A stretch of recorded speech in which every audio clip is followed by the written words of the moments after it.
Hello my friends, welcome to another Gears edition of Regular Guy Mountain Biking. Dialing in your suspension can make a big difference on how good your mountain bike feels out on the trails. One way to adjust the way the shock feels on your mountain bike is to install a volume spacer. Let's go see how easy it is to install a volume spacer in my SR Suntour Edge rear shock.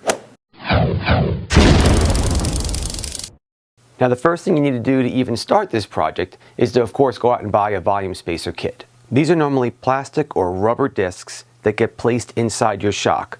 The kit will include different size discs that take up more or less volume inside your shock.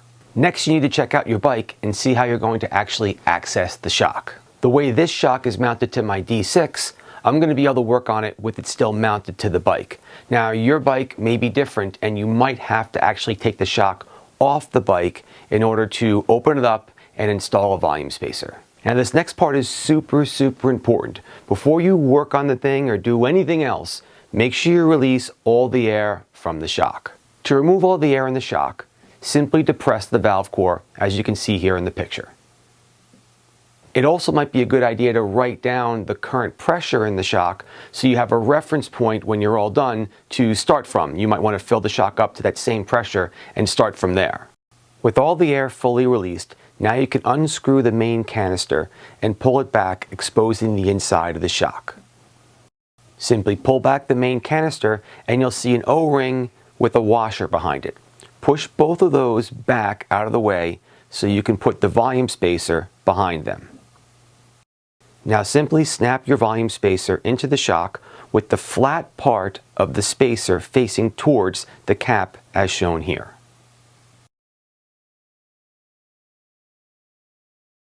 With the spacer installed, you'll need to thread the main canister back into place. There's no torque setting, so simply just make this snug, but don't really try to crank this thing too tightly. Just make it snug. With the volume spacer installed, fill the shock up to the same air pressure you had in it before. With everything working okay, now it's time to properly set the sag for this shock.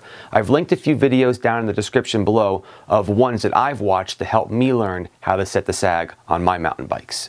Installing volume spacers in your SR Suntour Edge really is a piece of cake, and I definitely urge you to give it a shot.